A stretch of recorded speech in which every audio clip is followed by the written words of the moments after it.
If you have been on Etsy for quite some time and you're still not getting a lot of sales, the reason for that is very simple. Your shop needs to have a little work done. In fact, the more work you put into your Etsy shop, the more likelihood you're going to get a lot more sales. So first off, let's examine a very successful shop, and I'm going to give you some tips from this shop itself and why, of course, it is getting all the sales and why yours can get it as well.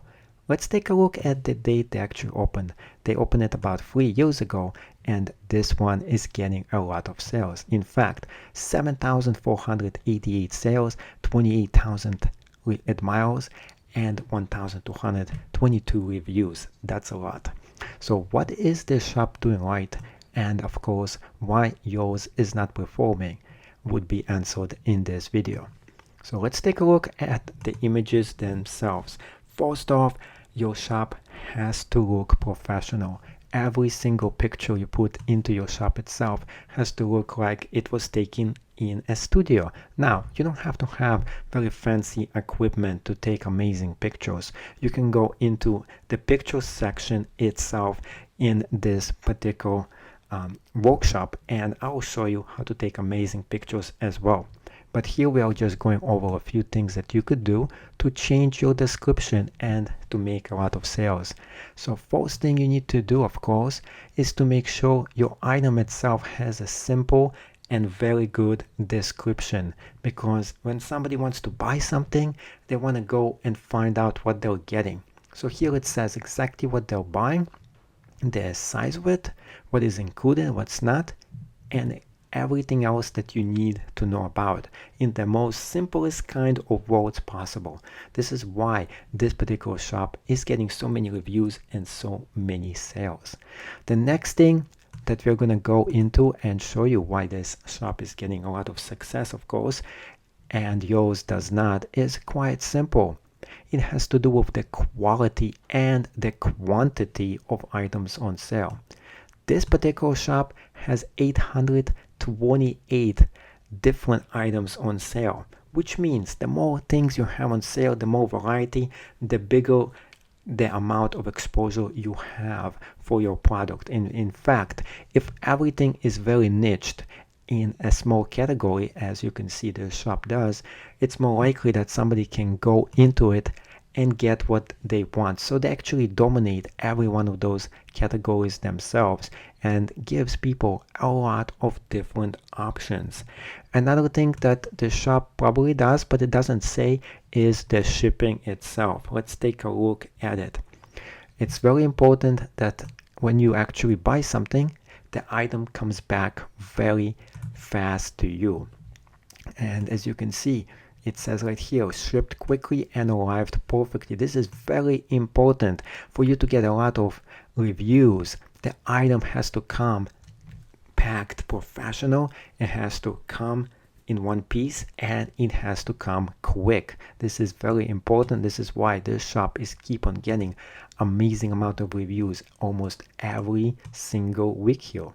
And take a look at the many reviews here. So this brings me to another factor that is also important and also gonna get you a lot of sales. You gotta get as many reviews as you possibly can for your Etsy shop. In fact, when you're just starting out, make sure you ask every single person that you sold the item, can you please go in and leave me a review for my shop?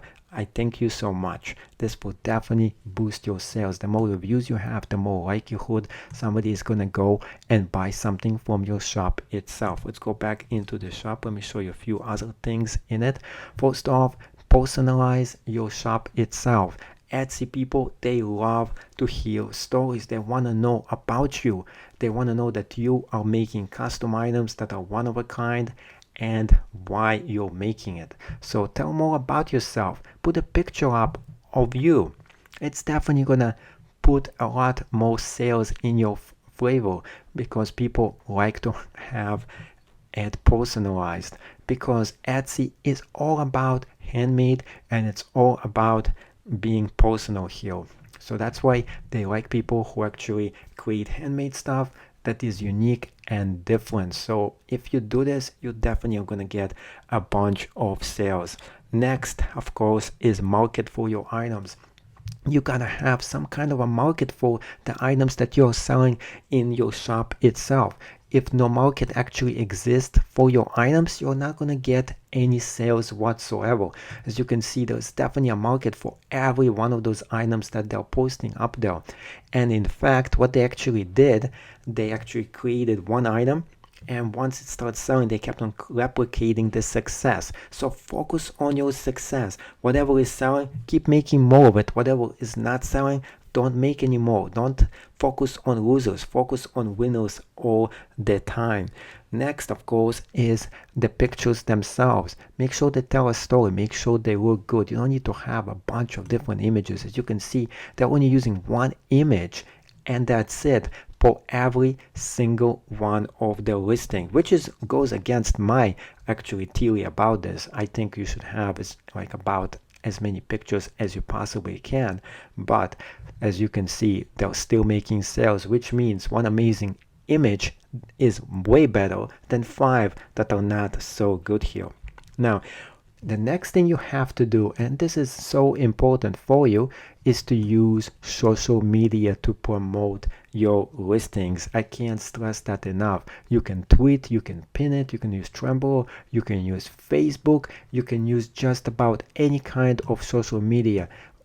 But make sure you get the word out, because if nobody knows about your item, nobody is gonna buy it as well. That's why it's so important for you to be able to spread it out everywhere possible, because people need to know what you're selling. If they don't know you, they are not gonna buy anything from you. One of the most important things about this is, of course, the niche market and how to target it. If you're creating something, make sure you're very targeting a specific niche market that has to do with it. As you can see, this whole shop has to do with one specific niche market, and they totally dominate it, and that's what you should do as well. And of course, the price itself is also very important. Make sure you figure out which price is working for you, that you can generate a good amount of profit. When you're just starting out, the profit is not this important. If you break even or you make a few bucks, it's okay, because right now you're going to be picking up more orders, and the more orders, the more reviews you're going to get, the more sales you will get, and then you can actually move the price up a bit. But it's very important for you not to overprice whatever you're selling. If you're selling something for $100 and the market for it is only 10, you're definitely not going to get any sales. But if you're selling it for 5 and the market for it is $10, you're actually underselling yourself, and you're not going to make that much money. In fact, you'll actually be losing money. So you have to balance it. You have to have an ability for you to make good amount of money here, but at the same exact time, you only need a small amount of profit to get started. So this is very important, and if you do all those different tips I just gave you, your shop is gonna take over and you will start making a lot more money.